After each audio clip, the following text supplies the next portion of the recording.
Bonjour et bienvenue à tous pour ce match de moderne. Aujourd'hui je joue le deck Affinité, que voici. Donc on va essayer de trouver un partenaire de jeu pour jouer en 1 contre 1.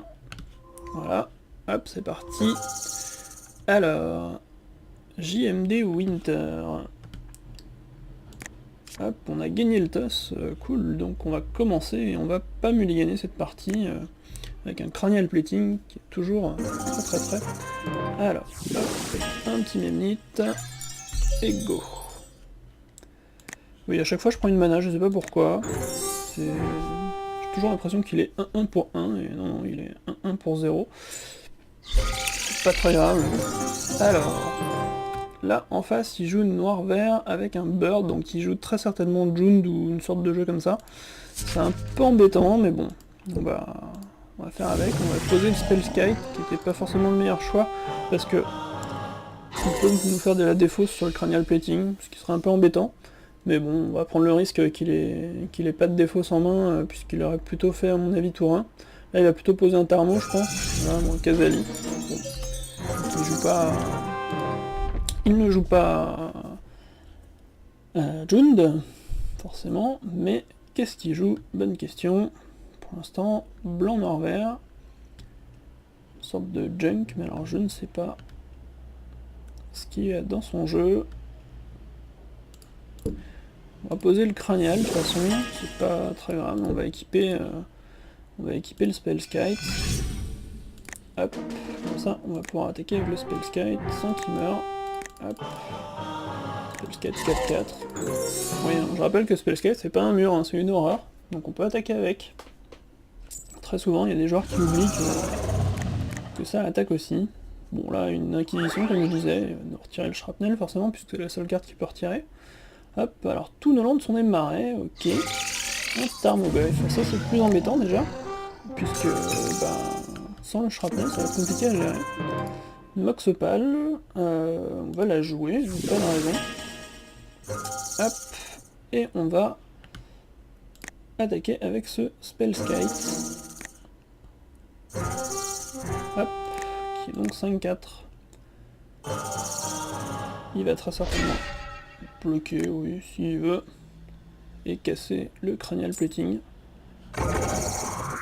Voilà, et nous on va donc payer une bleue pour changer la cible du sort.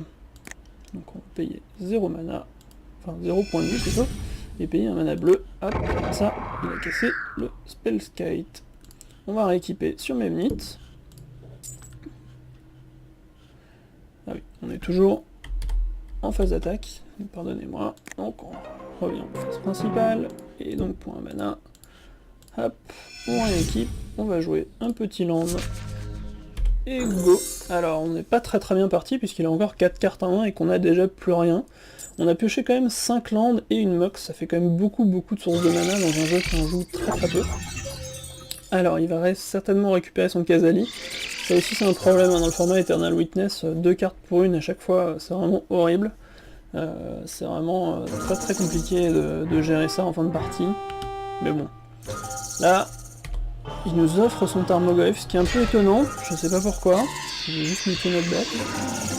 Enfin bref, c'est pas génial. Bon, on a pioché une shrapnel. On va juste poser notre land, hein, y a pas de raison non plus, et go.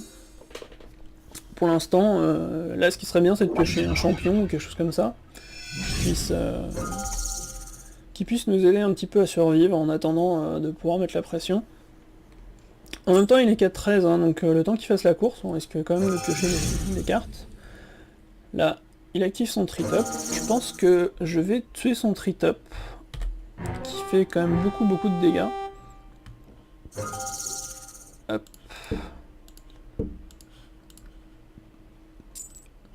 On va sacrifier un artefact. Là le but c'est déjà de ne pas perdre, hein. On verra plus tard à gagner, mais pour l'instant ne pas perdre semble une plutôt bonne idée. Bon, s'il continue à piocher des landes c'est bien aussi pour nous, hein, puisque avec 2 points de dégâts par tour il risque pas d'aller très loin. Hop, un autre cranial, on sait jamais, ça peut servir. Hop.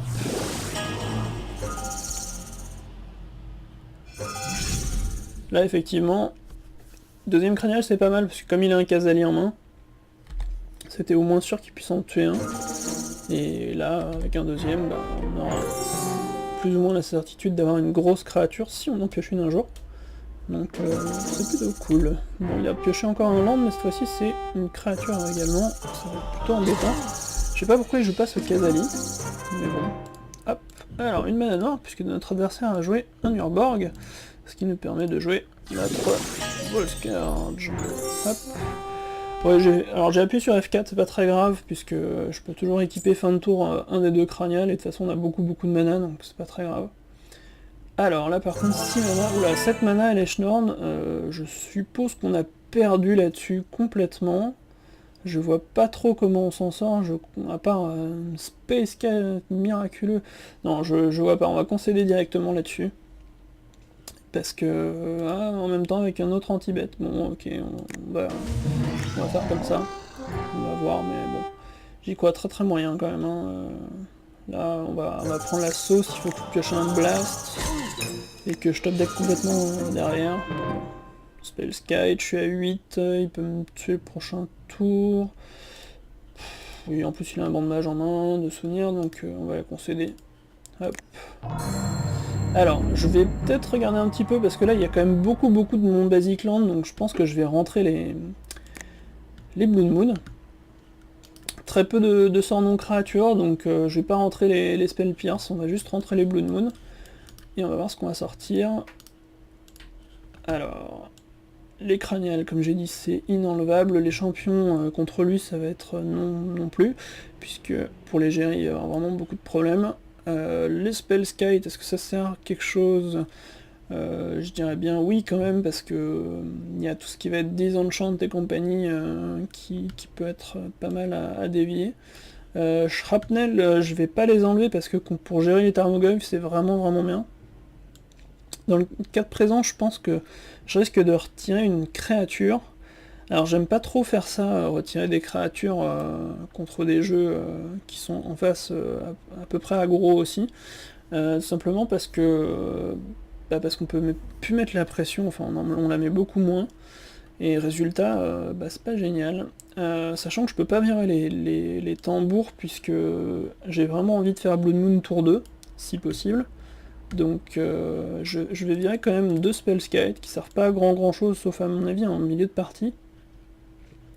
Et on va essayer de retirer autre chose aussi, par exemple les Frogmeat qui sont un petit peu lentes dans certains cas, puisqu'il va falloir quand même pas mal d'artefacts, donc ça arrive très rarement tour 1, souvent tour 2, voire tour 3. Hop, donc on commence cette partie. Est-ce qu'on garde cette main? Bonne question, puisqu'on a plein de blasts, mais on n'a pas de source rouge. On a un Volscarge, un cranial qui est pas mal, mais pour le coup, on risque de pas faire grand chose, hein, à part poser... Ouais, non, je pense que je vais me liganer, parce que j'ai peur d'avoir des cartes mortes, là, si j'ai pas de source de rouge.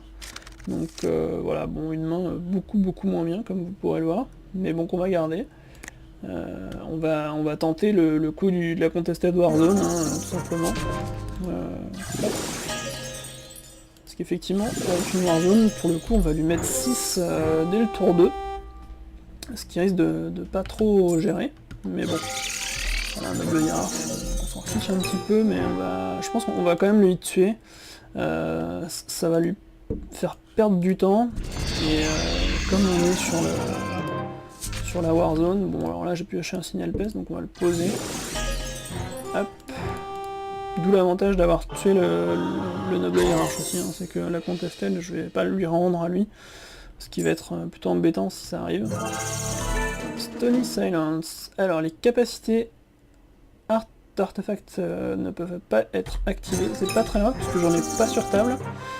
Donc bon là pour le coup je vais lui mettre la sauce complètement. Je vais pas poser ce Volscarge pour l'instant, qui sert pas à grand chose.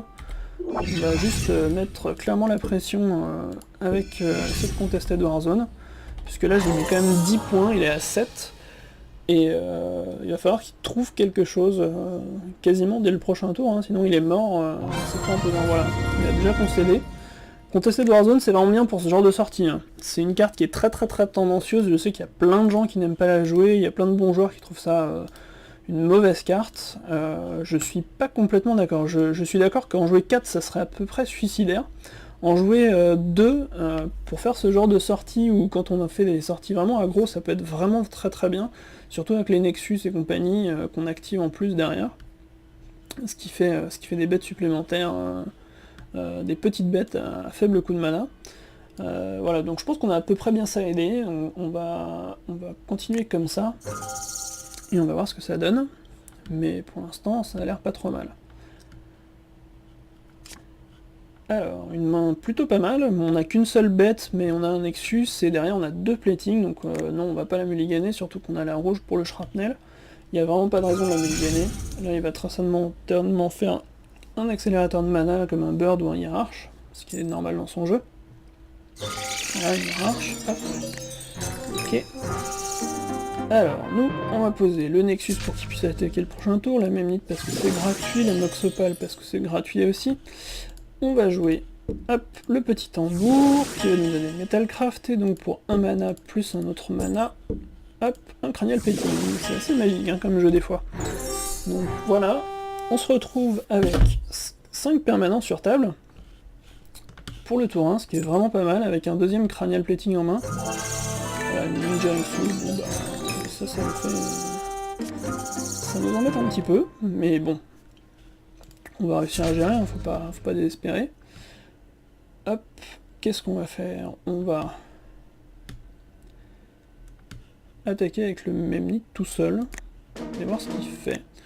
Voir s'il bloque. S'il bloque pas, on va équiper en éphémère le Cranial Plating, donc ça sera plutôt pas mal. Hop, ok, bon, il bloque. Qu'est-ce qu'on va faire? Est-ce qu'on lui tue sa bête? J'ai plutôt envie de tuer un Hierarch pour qu'il évite de faire trop de trucs au prochain tour. Ouais, on va lui laisser sa bête mourir. On va tuer le Hierarch. J'ai pas envie qu'il fasse trop de mana. Pour faire des trucs assez ignobles après. Et là on va jouer tout simplement le deuxième Cranial Plating. Hein. Il nous reste le shrapnel en main pour gérer un Tarmo ou ce genre de choses. Le problème c'est vraiment le flashback de Ninja Insul là, qui va nous embêter. Parce que pour l'instant on a que des 1-1 et comme un sort pour lui ça fait 4 1, ça fait vraiment beaucoup. Mais bon, il peut s'en sortir, il n'y a pas de raison. Hop, on prend notre point. Hop, un Spellskite qui est plutôt pas mal puisque lui il a 4 de défense. Donc on va pouvoir détacher les 2 Cranial Plating. Hop. De toute façon je pourrais pas bloquer. Hop, et voilà, donc on a une 10-4. Il va falloir qu'il commence à essayer de la gérer. Ce qui est clairement possible, hein. Il a 5 cartes en main, je pense que là pour l'instant on n'est pas hyper bien parti, il faut pas... Voilà, Stony Silence, ok, s'il veut. Pour l'instant je n'ai plus utilisé de capacité d'artefact, donc c'est pas très grave. Je vais attaquer avec mon Spellskite, qui risque de toute façon de bloquer. Hop, voilà. Et j'ai même pas trop envie de poser ce signal peste. J'ai plutôt envie de garder ma mana pour pouvoir faire mon Shrapnel Blast fin de tour sur un de mes artefacts qui ne sert plus à rien ici. Ça sera vachement mieux, je pense, que de faire un signal peste qui sert pas à grand chose. Hop.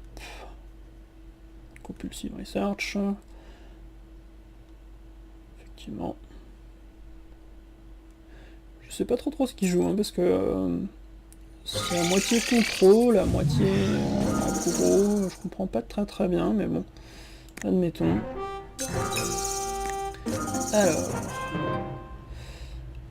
Alors là, je ne peux pas jouer ma Blood Moon, ce qui est un peu embêtant, parce que j'aurais quand même bien aimé lui bloquer toute sa mana, sauf la forêt, mais ça aurait été vraiment pas mal.